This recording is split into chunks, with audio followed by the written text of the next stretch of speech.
Bismillahirrahmanirrahim. Assalamualaikum warahmatullahi wabarakatuh. Hamdan wa syukron lillah. Selamat sore saya ucapkan kepada yang terhormat Dekan Fakultas Ekonomi dan Bisnis Universitas Muhammadiyah Makassar, yang kami hormati narasumber dan peserta bedah buku yang berbahagia. Senang sekali saya Nabila Azizayu dapat kembali memandu acara bedah buku pada sore hari ini, yaitu berjudul Auditing Satu Penerapan Praktisi Jasa Audit, yang tentunya ditulis oleh Bapak Dr. Haji Andi Rustam untuk Fakultas Ekonomi dan Bisnis. Nah, tentu saja pada buku ini merupakan salah satu program Universitas Muhammadiyah Makassar, yaitu Fakultas Ekonomi dan Bisnis, dengan tujuan untuk mendiseminasikan dan mempublikasikan hasil karya dosen Fakultas Ekonomi dan Bisnis. Dan seperti sebelumnya, acara bedah buku kali ini tentu saja akan dikemas dalam bentuk online talk show. Baiklah Bapak Ibu hadirin yang berbahagia, untuk mengawali acara bedah buku pada pagi hari ini, marilah kita simak sambutan dari Dekan Fakultas Ekonomi dan Bisnis, yaitu Bapak Dr. Haji Andi Jamaan SE, MSc, dengan hormat disilakan. Baik, makasih Ananda Nabila. Bismillahirrahmanirrahim. Assalamualaikum warahmatullahi wabarakatuh. Alhamdulillahi rabbil alamin. Salatu wassalamu ala asyrafil anbiya'i wal mursalin wa ala alihi wa sahbihi ajmain. Asyhadu an la ilaha illallah wahdahu la syarikalah wa asyhadu anna Muhammadan abduhu wa rasuluh. Allahumma salli ala Muhammad wa ala alihi wa sahbihi ajmain. Bapak, Ibu, dan saudara-saudari sekalian, bersyukur kita kepada Allah Subhanahu wa Ta'ala yang telah mencurahkan rahmat-Nya pada kita sehingga kita bisa menjalani aktivitas keseharian kita, termasuk di dalamnya adalah ibadah puasa yang sementara kita jalani. Salam dan taslim kita peruntukkan kepada junjungan kita Nabiullah Muhammad Sallallahu Alaihi Wasallam, Nabi yang menjadi uswatun hasanah buat kita semua. Yang saya hormati dan saya banggakan narasumber kita pada kesempatan sore hari ini adalah Bapak Dr. Haji Andi Rustam. Kemudian juga pimpinan fakultas jika ada yang sempat bergabung, Kaprodi yang hadir saya di sini yang sempat saya lihat Pak Nasrullah, Kaprodi Manajemen, kemudian Sekretaris Prodi Manajemen Ibu Salha, teman-teman dosen yang sama berbahagia, juga seluruh Anda mahasiswa yang bergabung pada kesempatan ini. Ini adalah merupakan rangkaian bedah buku yang ketiga kalau saya nggak salah. Tapi dua yang kita lakukan pada hari ini dilakukan secara daring, ya, secara online. Sebelumnya, jika saya tidak salah ingat, pernah kita lakukan secara offline, ya. Waktu itu Pak Dr. Najib, kalau nggak salah, yang menjadi narasumber bukunya yang dibedah. Saya pikir topik kita dan narasumber yang kita hadirkan pada kesempatan ini mewakili mungkin prodi akuntansi dan perpajakan, ya, sesuai dengan latar belakang Pak Dr. Andi Rustam, dan sebagai juga pernah menjabat sebagai Kaprodi D3 Perpajakan. Saya tidak ragu dengan kompetensi dan kapasitas beliau, narasumber kita, yang tentunya bukan cuma dari segi keilmuan, tetapi latar belakang pekerjaan dan latar belakang lapangan yang selama ini menjadi concern beliau di bidang keuangan maupun auditing, tentunya bisa akan memberikan kepada kita semua wawasan yang baru dan kesempatan buat kita untuk bisa bertukar pikiran, berdiskusi dengan narasumber kita ini. Seperti kita ketahui bersama bahwa budaya akademik yang kita lakukan salah satunya pada kesempatan ini adalah sesuatu yang baru kita bangun, ya, yakni bagaimana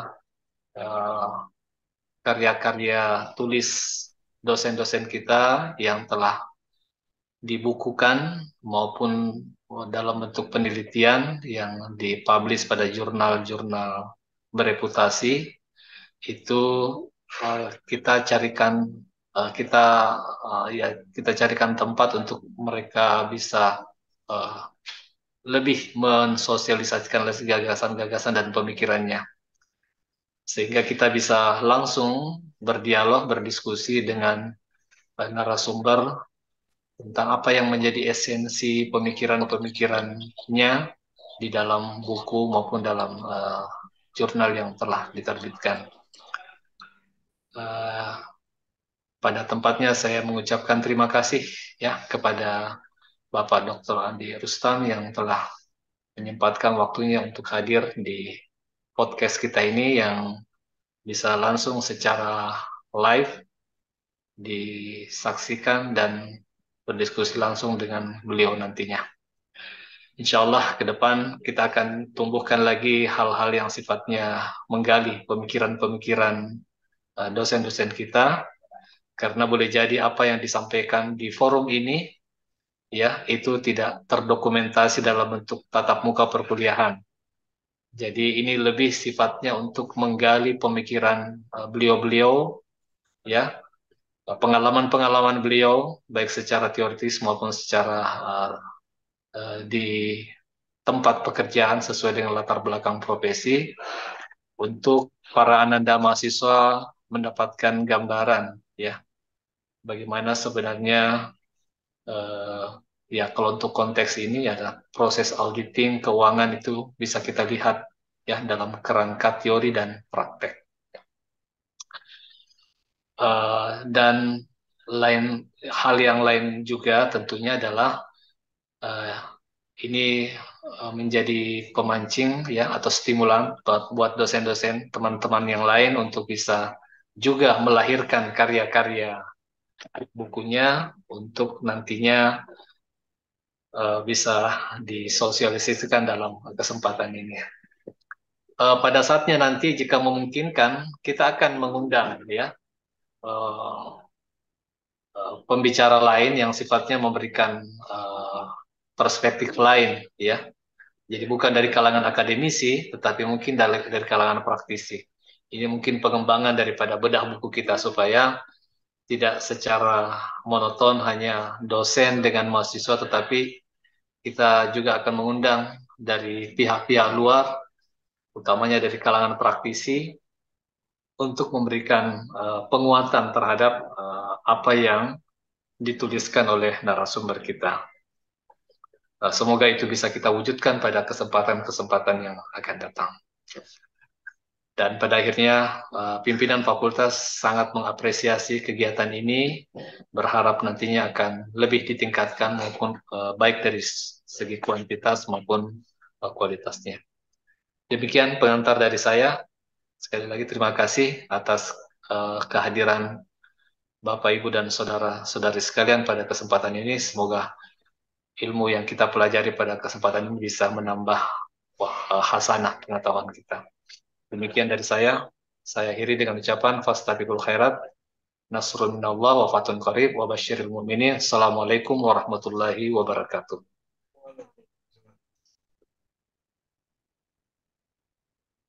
Hadirin peserta bedah buku yang berbahagia.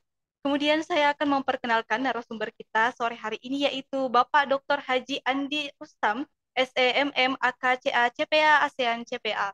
Beliau pernah berkuliah di Universitas Hasanuddin Makassar, S1 untuk program studi ekonomi akuntansi, kemudian S2 di UMI Makassar yaitu manajemen keuangan, dan S3 di Unhas Makassar dengan program studi ilmu ekonomi. Beliau pernah menjabat sebagai Ketua Program Studi D3 Perpajakan periode 2016 sampai 2022. Dan selain itu, beliau juga aktif dalam kegiatan kemuhammadiyaan sebagai anggota LPPK PMW Wilayah Sulawesi Selatan periode 2021 sampai sekarang.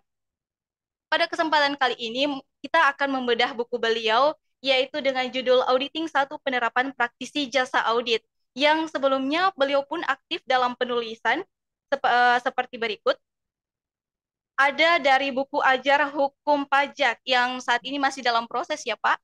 Kemudian ada juga buku referensi dalam produktivitas kerja yang sudah juga diterbitkan di tahun 2021. Tadi sudah saya perkenalkan narasumber kita yang sangat luar biasa. Ada baiknya kita sapa dulu. Selamat sore Pak Dokter. Selamat sore, Assalamualaikum. Waalaikumsalam. Terima kasih Pak atas kehadirannya di tengah-tengah kita. Langsung saja mungkin Pak saya serahkan kepada Bapak untuk menjelaskan apa latar belakang dan apa yang Bapak ingin sampaikan kepada para peserta bedah buku pada sore hari ini. Terima kasih. Baik, Bapak Ibu sekalian, para dosen dan mahasiswa, Bapak dan para pejabat titular lingkup Fakultas Ekonomi dan Bisnis. Ya, baik. Sebenarnya yang melatar belakangi kami menuangkan penulisan pemikiran dalam buku kami ini itu karena waktu itu kami memang lagi membina prodi diploma 3 perpajakan yang memang kapasitas ilmunya itu lebih banyak ke praktik. Kami beberapa dosen yang latar belakang praktisi berkolaborasi untuk membuat satu buku acuan sebenarnya untuk para mahasiswa khususnya D3 perpajakan, ya, khususnya dalam pemeriksaan pajak sebenarnya. Tapi karena waktu itu kami anggap kalau hanya pemeriksaan pajak itu include masuk di pemeriksaan laporan keuangan. Jadi sehingga terpikir untuk membuat suatu pemeriksaan yang di dalamnya juga ada pemeriksaan pajak. Jadi itulah sehingga muncul buku Auditin 1 ini sebagai terbitan pertama, yang mungkin juga nanti ada terbitan-terbitan berikutnya yang berkelanjutan. Dan terus kami juga mengikut sertakan dosen-dosen kami yang waktu itu memang aktif ke kampus, ya.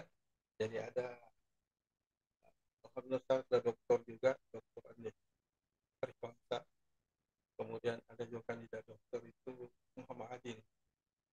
Jadi yang bertiga yang sering hadir di prodi waktu itu, sehingga bagaimana kita berkolaborasi menuliskan satu buku yang bisa menjadi acuannya khususnya bagi mahasiswa prodi perpajakan, tapi lingkupnya sebenarnya termasuk lebih luas masuk akuntansi. Nah, makanya keluarlah buku Auditing 1 Pemeriksaan Keuangan yang dimana di dalamnya ada pemeriksaan perpajakan. Tapi prodi perpajakan juga kan belajar akuntansi. Jadi saya pikir tidak salah lah kalau misalnya buku ini memang ditujukan untuk dua prodi ini, prodi akuntansi dan prodi D3 perpajakan. Tapi tidak menutup kemungkinan prodi manajemen juga bisa, selama ilmu dasar akuntansinya itu, ya, contohnya pengantar akuntansi dan akuntansi keuangan media dipahami dengan baik, karena dasar dari auditing ini tentu harus memahami jurnal, ya, jurnal, kemudian tentu memahami siklus akuntansi dari jurnal ke buku besar, kemudian terbentuklah atas kerja wakil laporan keuangan sehingga terjadi laporan keuangan. Itu kerja-kerja dari akuntan. Nah, sebenarnya audit itu adalah kebalikan. Jadi dia kalau itu secara konstruksi itu disusun dari transaksi jurnal buku besar laporan keuangan, kerja audit itu malah sebaliknya. Dia mulai dari laporan keuangan di tracing ke buku besar, ke jurnal dan bukti transaksi. Jadi saya kira ini buku terang kalau dibaca secara seksama maka bisa mengantar sebenarnya alumni-alumni kita yang baru selesai untuk memahami dan bisa langsung mempraktekkan itu praktek audit di lapangan. Karena di sini terus terang buku kami sudah memuat bab-bab ya mulai dari pendahuluan itu kami sudah ajarkan bagaimana konsep dasar auditing, kemudian perbedaan auditing dengan akuntansi, kemudian di dalamnya audit. Kemudian di bab 2 itu kita juga memberikan masukan tentang etika profesional dan kode etik bagi auditor. Kemudian berikutnya bagaimana bentuk-bentuk laporan akuntan itu sendiri. Jadi bagaimana kita pahami setelah laporan akuntan itu terbit, itu inilah yang menjadi pegangan dari semua pihak bahwa inilah laporan akuntan yang independen harus dipegang oleh semua elemen. Atau laporan manajemen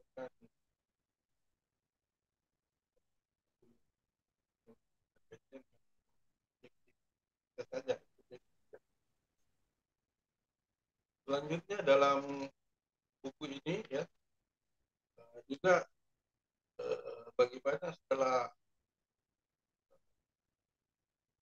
praktisi jasa audit itu terjun ke klien, bagaimana dia melakukan penerimaan perikatan audit ya, kemudian membuat audit planning, audit program dan audit prosedur. Ini yang penting. Sehingga para alumni kita itu kalau ditugaskan untuk melaksanakan audit, dia tidak akan tidak akan menghayal ya, karena dia sudah pelajari dari bukunya, tinggal diperhatikan. Kemudian di sini juga diajarkan bagaimana kita menilai pengendalian internal dari kita audit.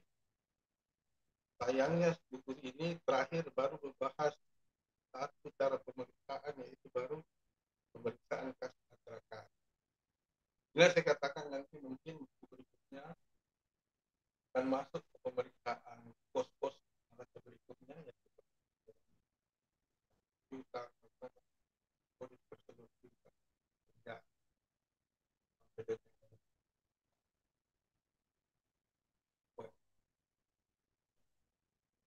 dan kita serta orang pembantu labannya.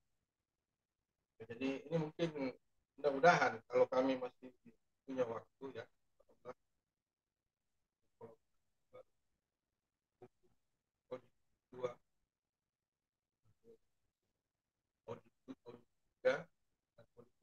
karena terang ilmu auditing itu sangat dinamis ya, dinamis sekali. Kami aja biasa harus mengikuti beberapa mingguan dan pelatihan untuk mengikuti perkembangan ilmu auditing. Kemudian selanjutnya saya perlu sampaikan bahwa objek audit kita itu sebenarnya sektor swasta dan sektor publik. Ya, sektor swasta dan sektor publik itu objek audit yang selama ini kita lakukan pemeriksaan. Nah, ini yang perlu mungkin untuk dipahami bagi mahasiswa dan alumni bahwa dalam melakukan pemeriksaan ya tidak semua standar sama. Jadi kalau misalnya kita masuk di pemeriksaan sektor swasta, ya instansi swasta atau entitas swasta, perusahaan berbadan hukum PT, TP, firma, UD, itu dia mesti pakai standar auditnya PSAK namanya, ya, pernyataan standar akuntansi. Bahkan di dalam PSAK ini dipisahkan lagi antara perusahaan besar ya dengan perusahaan UMKM. Jadi kalau kita masuk lagi memeriksa UMKM itu standar PSAK-nya standar akuntansi UMKM. Jadi itulah saya katakan bahwa auditing, ilmu auditing ini dinamis. Jadi kalau kita tidak mengikuti, kita akan ketinggalan. Kemudian di sektor publik beda juga itu, ya. Jadi kalau di sektor swasta kita pahami itu kan ada 5 laporan keuangan, ya. Ada neraca, ada laporan perhitungan rugi laba, ada laporan perubahan modal, ya, ada laporan arus kas, dan ada CLK, ya, catatan atau. Kalau kita masuk ke sektor publik atau sektor pemerintahan, kita khususnya ya bagaimana laporan keuangan pemerintah pusat, pemerintah daerah, baik provinsi maupun kota kabupaten beserta BUU-nya ya, BUD-nya ya, BUD atau Pusda dan PDAM-nya, itu biasanya dia pakai standar audit bukan lagi PSAK tapi PSAP, pernyataan standar akuntansi pemerintahan. Nah, bahkan bisa dikombinasikan dengan SPKN BPKRI, jadi standar pemeriksaan keuangan negara yang kita pedomani dari BPK, Badan Pemeriksa Keuangan. Di sektor publik juga itu di samping instansi pemerintahan ada instansi nirlaba namanya non profit, seperti Unismo ini kan perguruan tinggi swasta, ya. Rumah sakit swasta, yayasan, LSM, lembaga asosiasi swasta, organisasi massa, partai politik, dan lembaga entitas nirlaba lainnya itu juga biasa membutuhkan pemeriksaan auditing.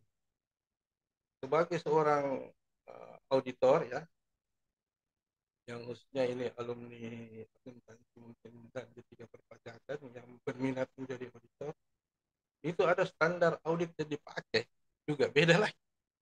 Jadi dulu itu dia pakai standar SAK 45, ternyata standar akuntansi 45 sekarang diperbaiki lagi dengan ISK 35, interpretasi standar akuntansi keuangan 35. Jadi pedoman-pedoman ini yang harus kita pelajari untuk masuk suatu entitas. Nah, beda lagi nanti kalau entitas syariah misalnya, itu kan juga ada PSAK syariah, pernyataan standar akuntansi syariah. Jadi ini mungkin yang perlu dikeluarkan, ya, khususnya kepada mahasiswa kita sementara menuntut ilmu, supaya mereka tahu, ya, lahan-lahan atau tempat-tempat entitas di luar yang kalau kita masuki kita punya pamungkasnya. Nah, jadi jangan sampai kita masuk penugasan audit, kita tidak tahu bekal apa yang kita mau pakai untuk mengaudit, ya. Jadi jangan sampai auditi lebih mahir dari auditor ini. Nah, makanya perlu mungkin dibaca buku ini. Buku ini sebenarnya perlu dibaca sehingga menjadi wawasan tambahan, ya, bagi mahasiswa kita, ya, mahasiswa kita yang uh, ingin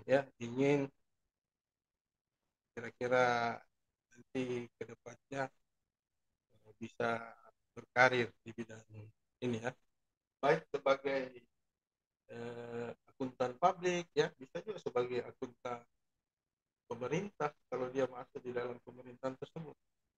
Kita juga jadi akuntan manajemen kalau dia masuk di entitas manajemen. Nah, kalau kita ini di Unismo masuk jadi akuntan pendidik, ya, kita kategorinya akuntan pendidik.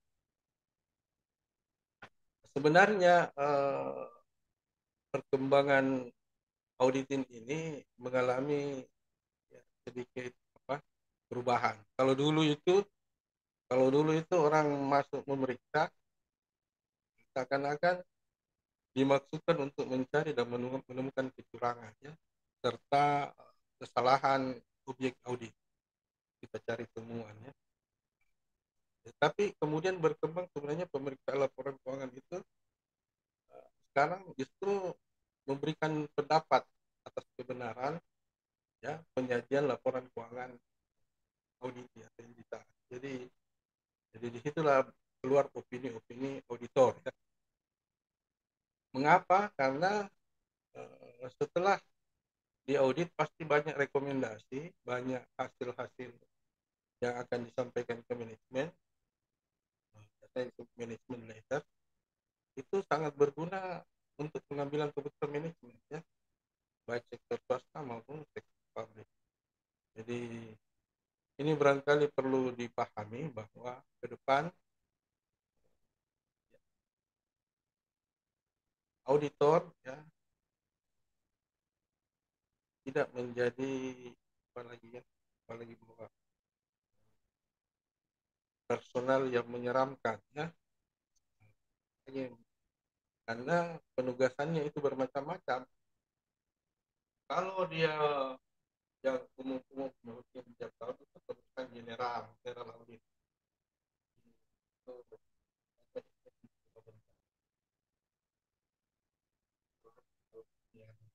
ya, kalau tidak ada opininya pasti wajar. Tapi kalau pemeriksaannya pemeriksaan investigasi atau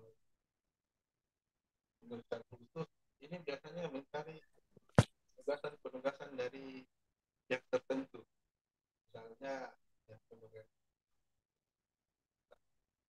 khususnya yang bergerak itu memang cari penyelewengan atau out warga negara. Ini tidak semua pemeriksaan itu bisa menyebabkan.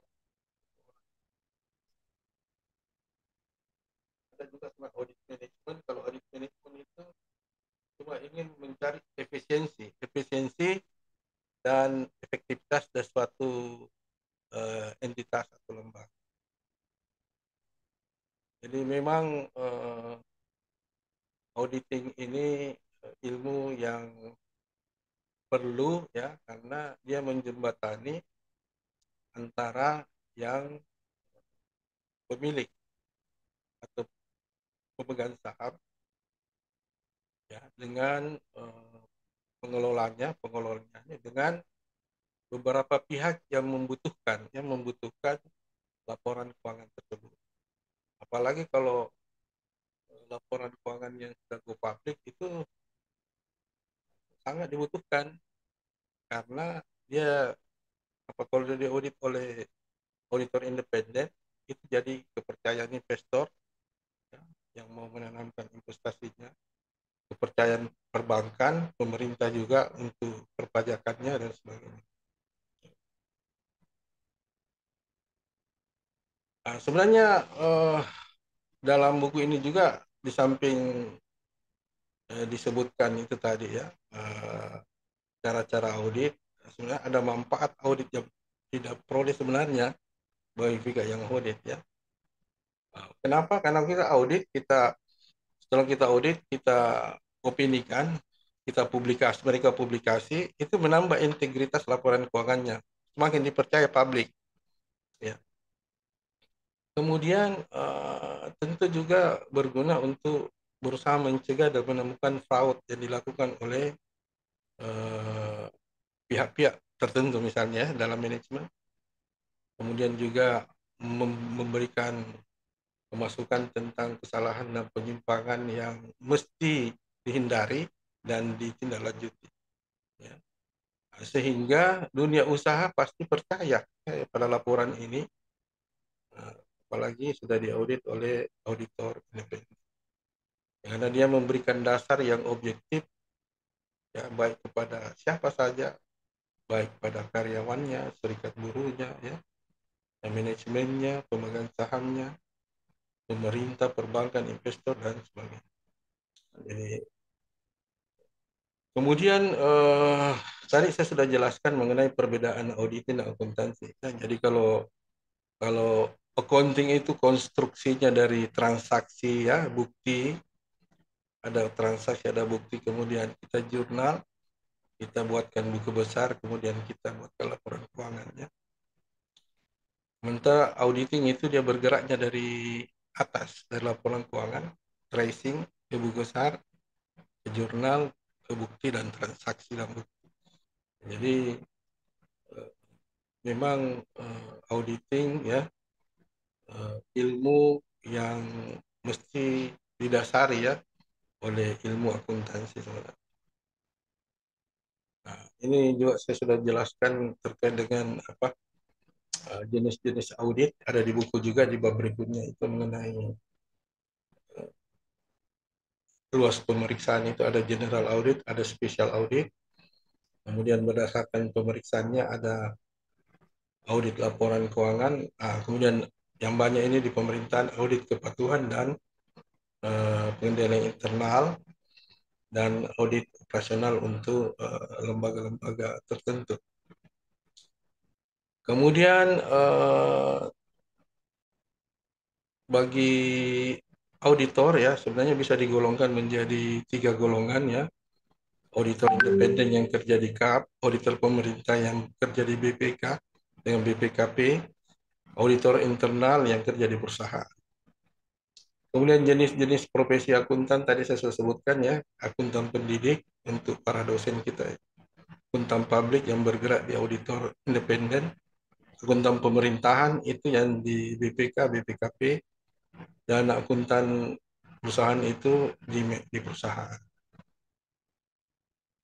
Jadi terkait dengan standar audit, saya kira nanti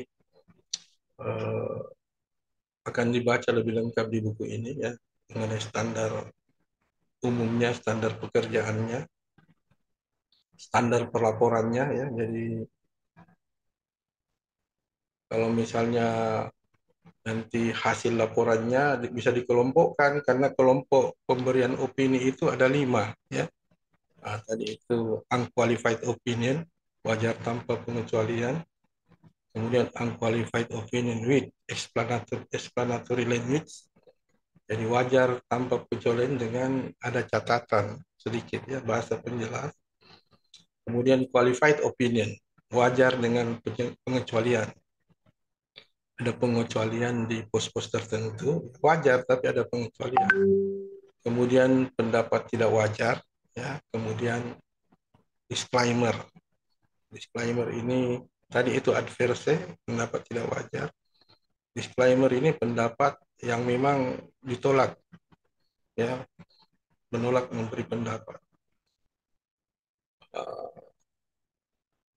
Ya, jadi dalam profesi auditor juga ini terus terang di samping tadi saya sebutkan ada etika ya, ada sikap keahlian, ada juga kompetensi.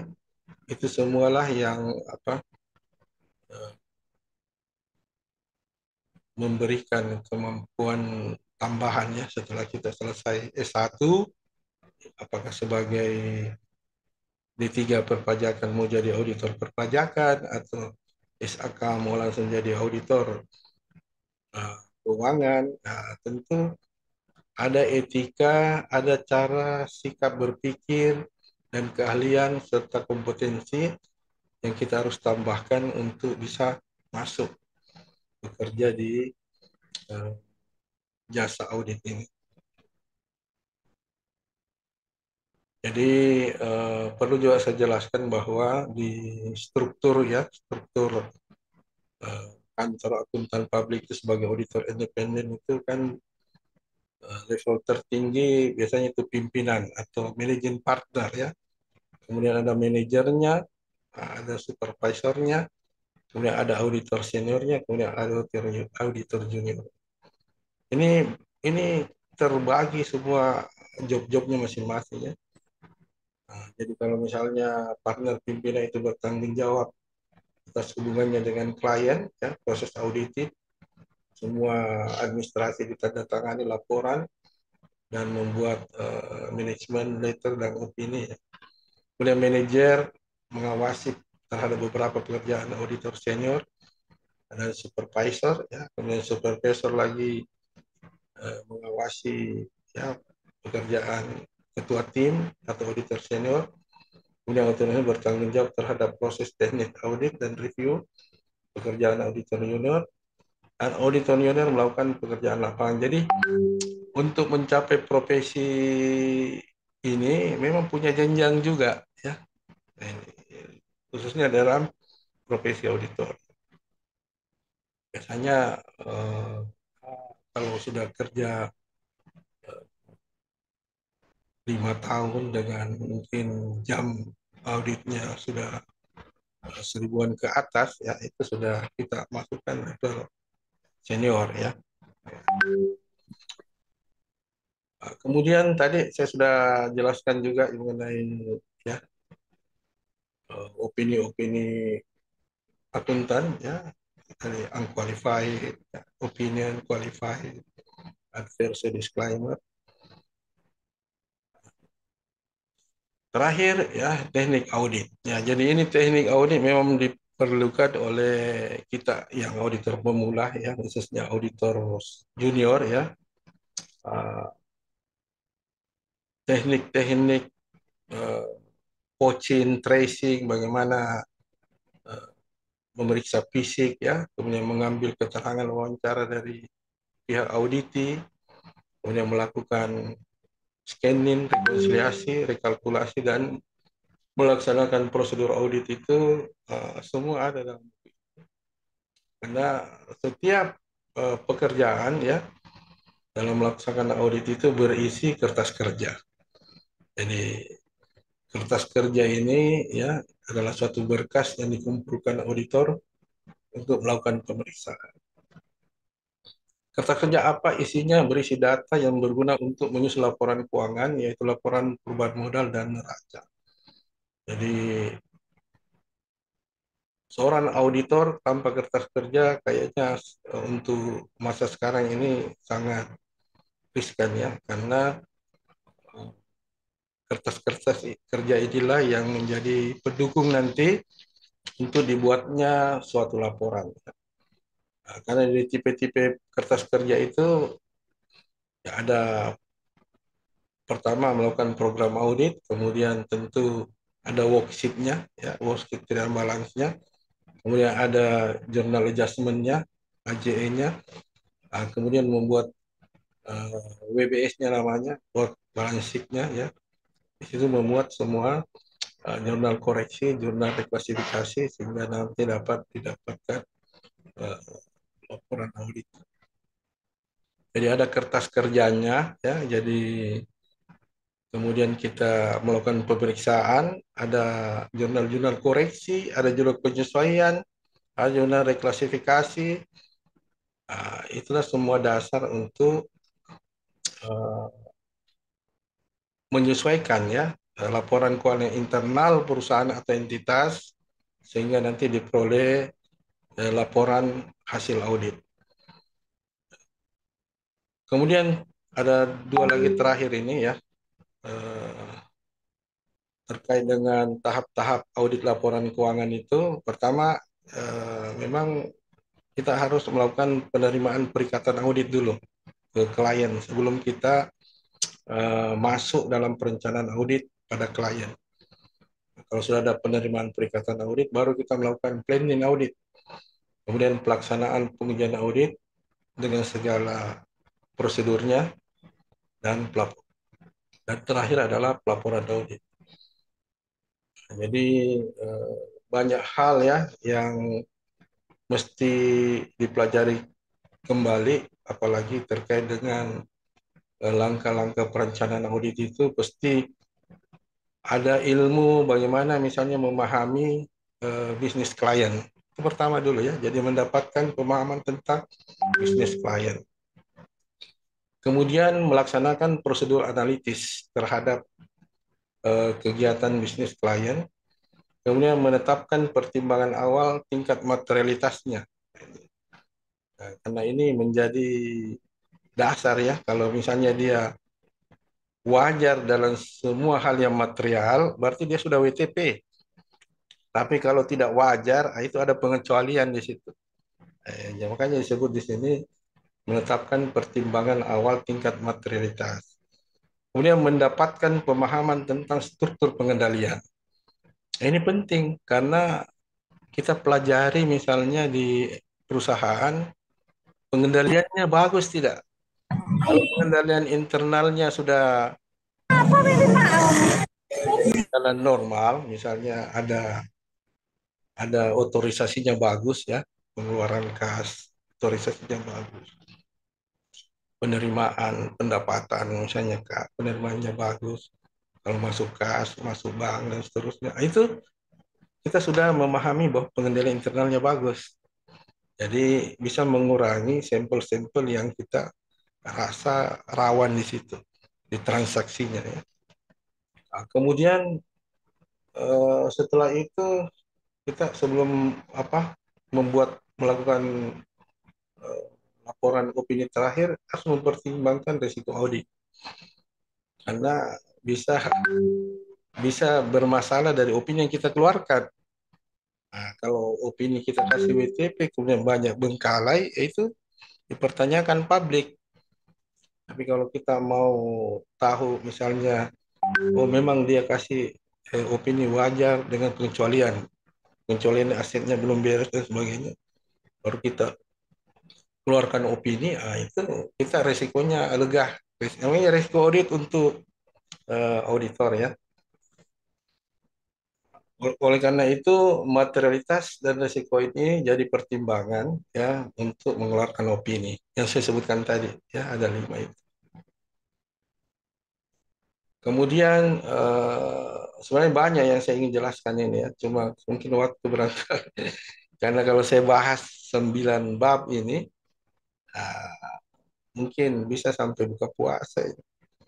Nah, jenis-jenis risiko audit itu ada risiko bawaan, ya ada risiko bawaannya, setiap entitas itu ada. Jadi kalau misalnya swadaya, risiko bawaannya apa? Pasti persediaannya kadang ada yang di return atau bagaimana, ada yang rusak dan sebagainya. Kemudian ada risiko pengendalian juga. Ya, itu tadi kalau misalnya internal kontrolnya tidak bagus, ya itu banyak. Pasti banyak sampel pemeriksaan yang kita lakukan, prosedur audit untuk meyakini bahwa eh, laporannya levelnya apa. Apakah kasih opini WTP, WDP, tidak wajar, disclaimer, dan sebagainya. Nah, kemudian terakhir ada juga resiko deteksi.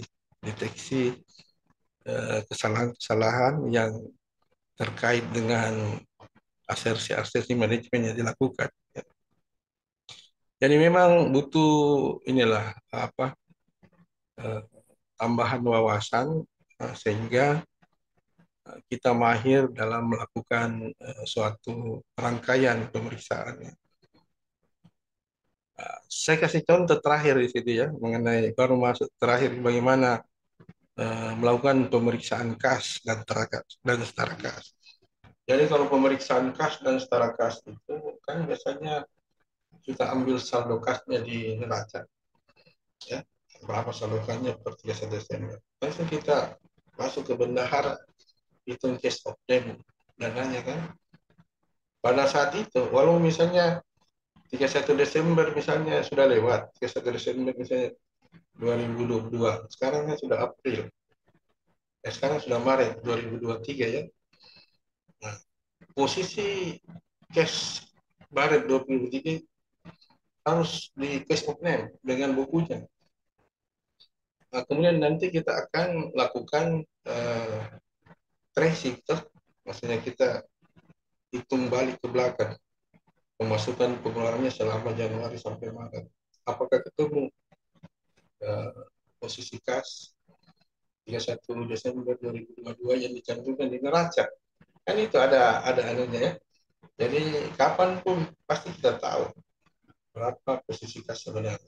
Jadi suruh tutup bukunya saja, kita periksa, kemudian kita tracing, kita trace balik ke 31 Desember pasti ketemu. Kalau tidak berarti kalau tidak ketemu saldo kasnya berarti mungkin ada cash bond yang belum dibukukan atau mungkin ada nota yang belum dicatat dan sebagainya. Itu kita minta juga untuk menyesuaikan agar saldonya sesuai dengan saldo 31 Desember 2020. Nah, kalau setara kasnya itu kan pasti saldo banknya ya, saldo banknya pasti ada prosedur audit juga kita lakukan situ ya. Jadi kalau setara kas pasti kita pertama ambil rekening korannya. Setelah melihat itu, lihat buku besar bank. Belum yakin sampai gitu, kita konfirmasi bank lagi ke banknya. Lakukan konfirmasi bank ke pihak bank. Itu rekening koran BTN atau BRI. Tetap kita lakukan konfirmasi. Itu untuk meyakinkan kita bahwa kas tarakasnya sudah oke. Karena terus terang pemeriksaan kas tarakas ini kalau sudah bermasalah di situ, yang lainnya pasti kita tidak percaya lagi. Kalau pengendalian kas tarakasnya saja becus, tidak beres, ngapain kita periksa yang lain? Padahal ini saja yang pos yang inti ini sudah masalah. Ya. Jadi tujuan audit kas dan setara kas itu meyakinkan keberadaan kas, meyakinkan penilaian kas, kelengkapan dokumen kas tadi, klasifikasi kas, dan posting dan summary SIM kas. Ya.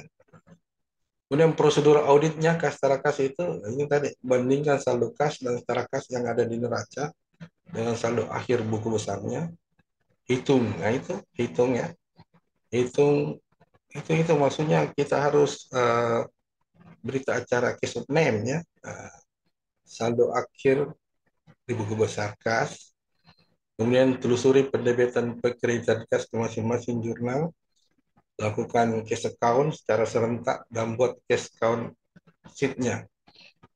Bandingkan hasil cash account tersebut dengan saldo buku besar, pertanggal cash account, buat berita acara pemeriksaan kas, dan mesti ditandatangani oleh kasir dan pejabat di atasnya. Jadi banyak hal yang perlu saya jelaskan, namun mungkin kita lebih luas barangkali kalau ada umpan balik ya, itu tanya jawab sehingga kita bisa lebih apa, nanti mungkin ada kekurangan buku ini bisa lebih ditambahkan atau disempurnakan. Saya kira demikian pemaparan singkat dari buku ini. Dan mungkin kalau ada yang masih penasaran, sebaiknya beli buku ini. Nanti disiapkan di prodi perpajakan atau di prodi akuntansi. Saya kira demikian. Makasih. Nasrullah wa fathun karib. Wabasirul mu'minin. Wassalamualaikum warahmatullahi wabarakatuh. Baik Pak, setelah saya mendengar dan menyimak bagaimana pentingnya penerapan jasa audit dalam organisasi ataupun dalam praktisi ini, tentunya ini ada menyangkut pengalaman Anda juga ya Pak, seberapa penting penerapan jasa audit ini. Kemudian apa yang menjadi tujuan itu tidak hanya kepada perpajakan, tetapi ada juga kaitannya dengan akuntansi atau program studi yang lain yang pasti ada dasar akuntansinya. Baik Pak. Kita ini sudah masuk ke era digital ya Pak, di mana perkembangan teknologi ini sudah semakin pesatnya. Ada AI atau kecerdasan buatan dan ada big data juga. Nah, tentunya ini juga bisa menjadi tantangan utama bagi praktisi jasa audit. Apakah itu bisa menjadi tantangan utama Pak? Dan apakah ini berdampak pada profesi praktisi jasa audit? Ya, jadi makanya saya katakan sebagai auditor itu tidak boleh maksudnya tidak boleh maksudnya apa, tidak boleh merasa cukup ya dengan ilmu yang ada. Dia harus mengikuti perkembangan IT teknologi. Jadi dia harus melek IT ya. Terus terang di beberapa entitas memang sebagai auditor harus memahami itu karena dia tidak mengaudit lagi secara fisik ya, maksudnya orang katakan ya tidak cari lagi print out ya, karena biasanya langsung dikasih saja password untuk masuk di programnya untuk memeriksa itu.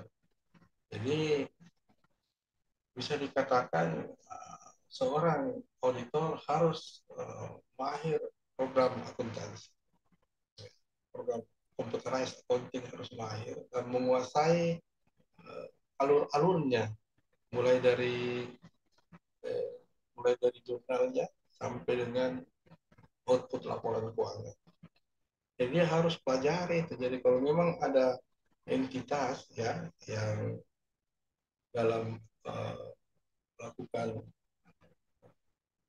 penyusunan laporan keuangan yang sudah berbasis IT, sudah menggunakan computerized, kita harus mahir juga menggunakan itu. Tidak boleh tidak, karena kalau kita tidak tahu, mana kita bisa yakin terhadap output yang dia sodorkan ke kita, bilang tolong periksa. Nah, jadi kita kan bertanya, ini output dari mana ini? Ini Pak, ini. Kita telusuri sampai ke transaksi awalnya. Jadi betul Adinda bilang bahwa seorang auditor itu harus dinamis dan mengikuti perkembangan bisnis dengan perlakuan-perlakuan di entitas masing-masing ya. Karena terus terang banyak sekarang ini program-program akuntansi yang masuk di perusahaan.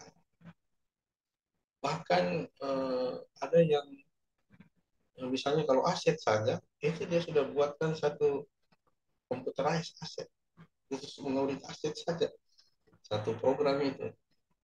Nah, belum lagi misalnya ya kalau program-program yang perusahaan-perusahaan besar ya yang sudah masuk produksi besar, misalnya perusahaan-perusahaan tambang terutama itu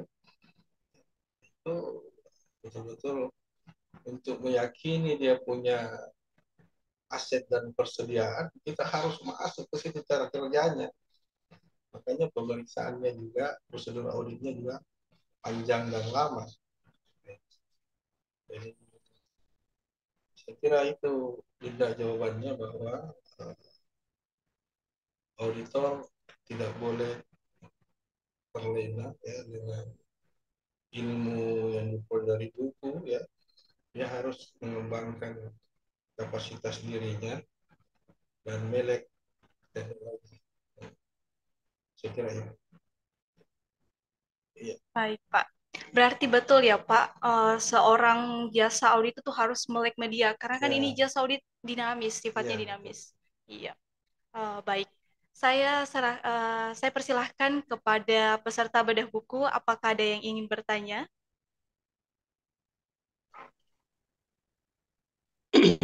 Ada. Baik, baik Pak, dipersilahkan.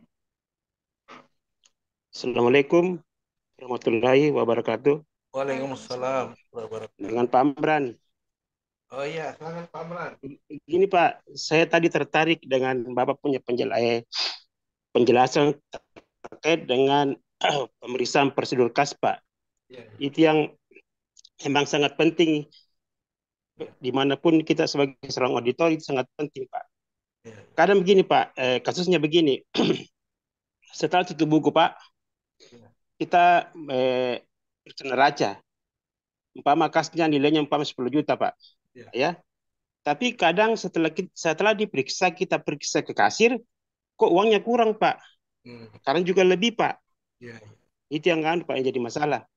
Kira-kira sebagai seorang auditor pemula Pak, kira-kira kita apa yang mesti kita lakukan Pak? Umpama antara fisik uang dengan saldo buku besar kas di neraca tidak ketemu Pak. Katakanlah dia di buku besarnya kas 10 juta. Ternyata diperiksa Pak, bahkan lebih, kadang 11 juta, kadang kurang jadi 9 juta Pak. Jadi ada selisih 1 juta Pak. Ya, ya. Itu Pak, mungkin saya pertanyaan Pak. Ya. Saya rasa cukup begitu Pak. Kalau masalah ini Pak kan enggak, kalau masalah setara kas dan setara kas kan itu ada pembanding Pak ya antara rekening koran dengan buku besar bank yang kita buat. Ya. Itu yang jadi masalah Pak. Kalau ada umpama kita periksa kas kasir di buku besarnya 10 juta, ternyata diperiksa di fisiknya 11 juta. Karena juga kurang Pak 1 juta. Gimana perlakuannya itu Pak? Saya rasa cukup itu Pak. Sekian dulu. Assalamualaikum warahmatullahi wabarakatuh. Ya. Ya. Jadi kalau kita periksa kas ya, biasanya kan kita sampai pada bendaharanya Fisik. ya atau Ya. kasnya Maksud kita sebelum kita masuk, kalau kalau pemeriksa yang masih sopan sih, dia bilang buku kami memang yang belum ke buku sebelum saya periksa.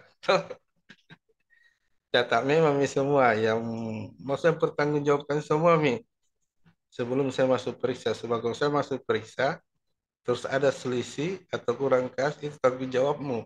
Biasanya begitu ya. Nah, tapi eh, biasanya ya kadang-kadang kalau ada selisih, kalau kalau pemeriksa seperti BP kayaknya atau BPKP ya, selisihnya selisih kurang kau harus tambah, selisih lebih masuk ke kas negara. Itu kalau pemeriksa keuangan negara. Tapi kalau kita sebagai auditor independen, ya kadang ada unsur sedikit tidak seperti itu ya, karena kemungkinan kalau ada misalnya eh, di bukunya tercatat 10, kemudian fisiknya 9, barangkali kita perlu tanya dulu, mungkin ada eh, nota atau cashbon yang belum dipertanggungjawabkan, atau mungkin dia belum bukukan ya pengeluarannya, atau mungkin ada yang itu tadi cashbon atau pinjam tapi belum distorkan kwitansinya. Nah, kalau lebih bisa saja juga ya ada pengeluaran atau biaya yang belum dia catat. Nah, sehingga ada pengeluaran misalnya 1 juta, seharusnya saldonya 9, tapi karena pengeluarannya ini terlewat, nah, sehingga saldonya 9 juta kurang ya. Nah, itu. Jadi kalau saya sih sebenarnya dari apa kelebihan-kelebihan yang besar begitu sudah bisa kita nilai bahwa bendaharanya tidak disiplin ya dalam membukukan. Nah, sehingga harusnya dibuat terapi saja bahwa itu kalau selisih lebih store store kembali ke perusahaan. Langsung kita pegang itu uangnya supaya dia tidak macam-macam. Toh, nah, kalau kurang langsung kita suruh. Maksudnya kau harus eh, tanggulangi itu kekurangannya. Itu saja. Sebab kalau kita nunggu waktu untuk dia berpikir mencari apa ini yang saya belum catat, apa ini yang saya kurang bayar, kan waktu. Ya, ya, ya. Jadi saya pikir makanya sampaikan sebelumnya sebagai pemeriksa ya bahwa tolong dibukukan saja apa yang belum dibuku sebelum saya periksa. Nah, itu aja Pak. Kalau Oke, oke, Pak. kalau kecuali kalau memang kita mau cari temuan seperti cara pemeriksa eh, keuangan negara, dipotret Iya. langsung itu. Tidak ada, tidak ada, tidak ada kesempatan. Langsung ganti. Iya, tidak ada kesempatan lagi. Langsung dipotret. Nah, ini potretnya tidak ada lagi. Langsung tanda Ya, tanggal ya. Senin, nah selisihnya Ah, tanggulangi, lalu. lebihnya store ke kas negara. Nah, Oke, oke. iya, saya kira begitu Pak Amran. Ya, Ya, siap, Pak. Kasih, Pak. terima kasih Pak. Kasih. Assalamualaikum. Ya. Nah, Baik, terima kasih atas pertanyaannya, Pak, dan juga jawabannya. iya, iya, iya. Baik, selanjutnya, apakah ada peserta pada buku yang ingin bertanya?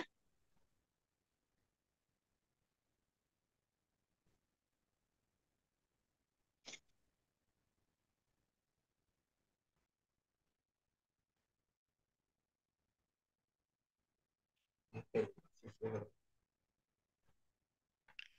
Sekali lagi, apakah ada dari peserta bedah buku yang ingin bertanya?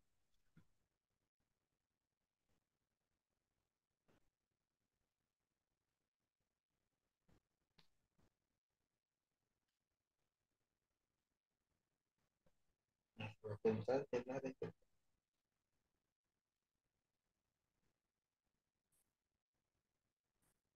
Baik, Pak. Sembari kita menunggu uh, pertanyaan dari audiens, saya mungkin yang mau bertanya deh, Pak. Iya, iya.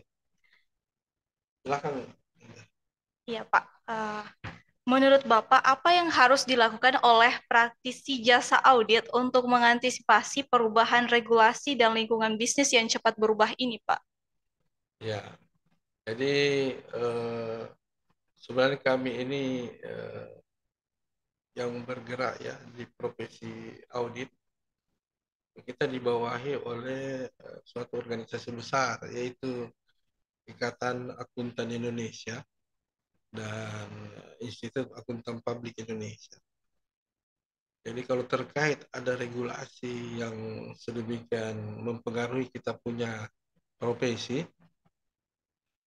inilah organisasi kami yang cepat melakukan adaptasi penyesuaian terhadap regulasi tersebut, sehingga nanti dituangkan dalam suatu bentuk PPL namanya ya, pendidikan dan pelatihan berkelanjutan, dan disampaikan ke semua anggota. Nah, sehingga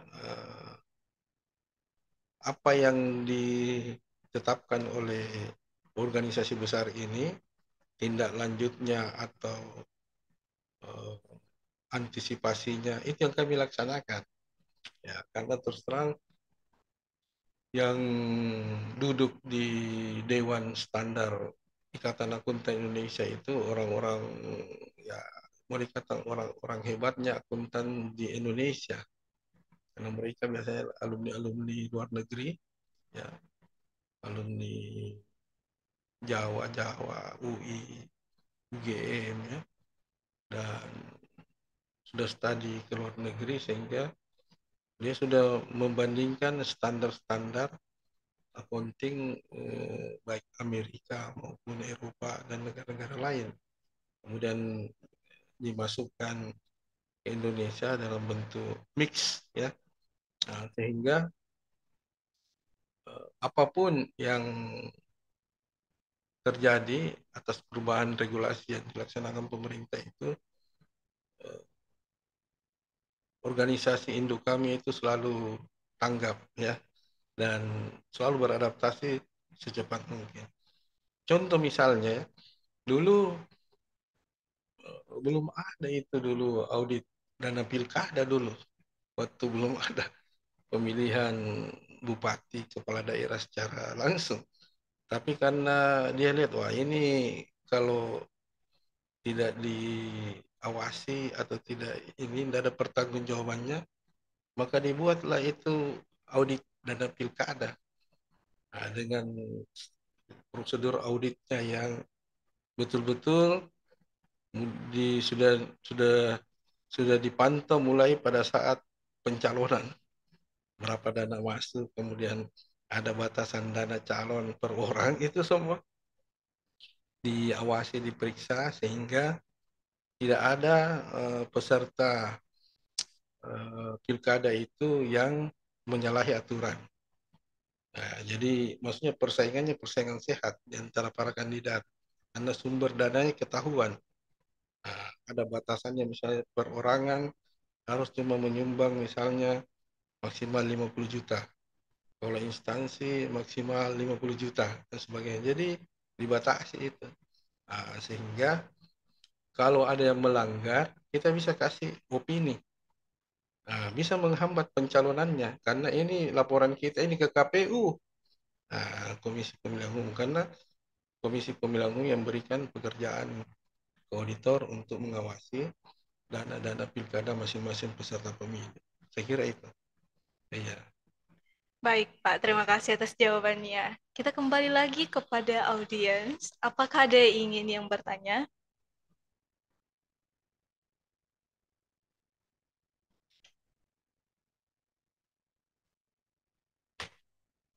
Oke.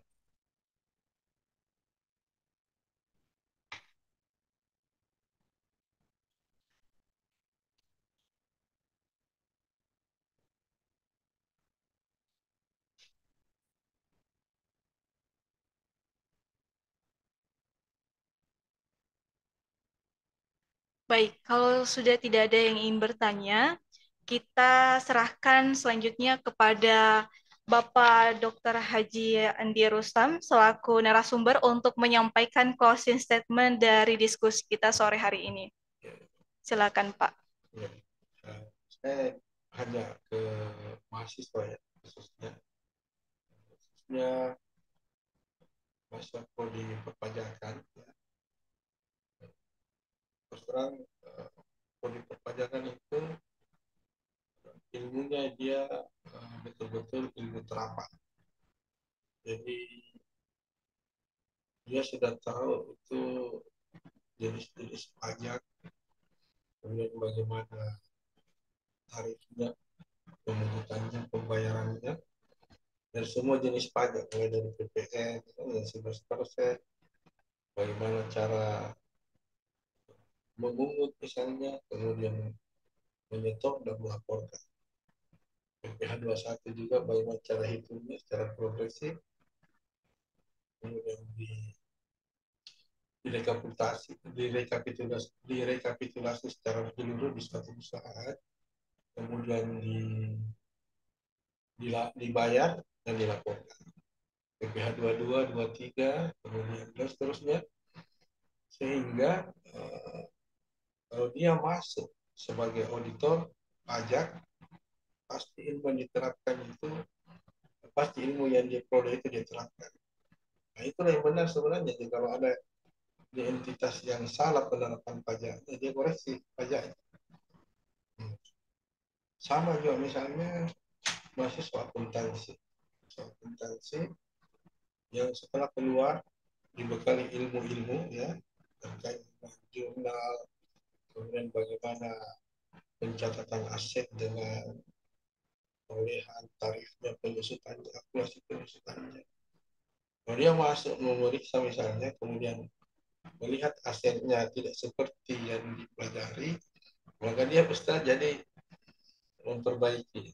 Itulah gunanya auditor, mengoreksi sehingga pelaksanaan perhitungan misalnya daftar aset tetapnya, baik tarif ya, kemudian waktu manfaatnya, tarif penyusutannya, biaya penyusutan akumulasi sampai dengan nilai bukunya sesuai dengan teori. Nah ini penting sebenarnya karena terus terang sebagai auditor itu kan mencari yang benar ya, dengan ilmu yang benar, ilmu yang ada. Kalau ada yang salah kita perbaiki. Makanya saya kira yang penting sebenarnya bagi kita kalau di level mahasiswa itu ya pelajarilah dan pahamilah serta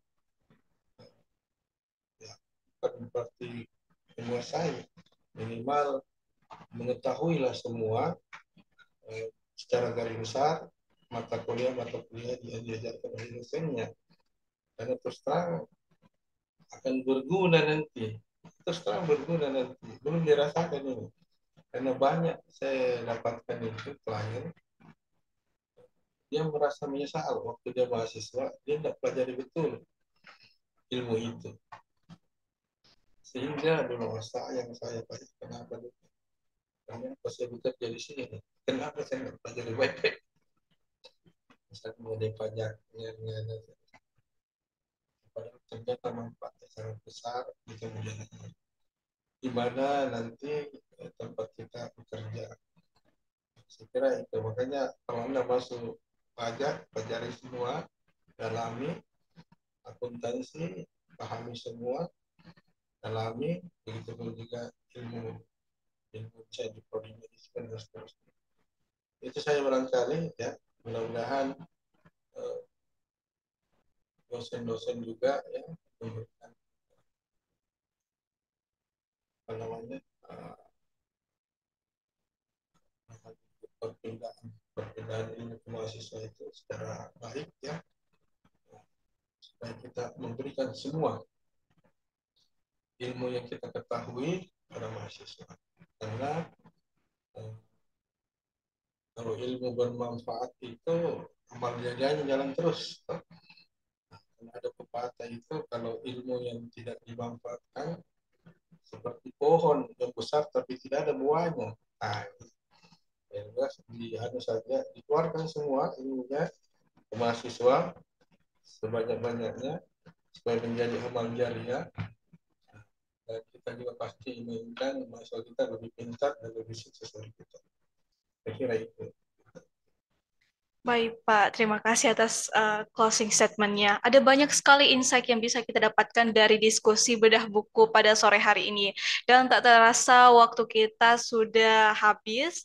Dan kemudian saya mengucapkan banyak terima kasih kepada Bapak Dr. Haji Andi Rustam yang sudah menyempatkan waktunya berdiskusi dan membedah buku beliau sendiri.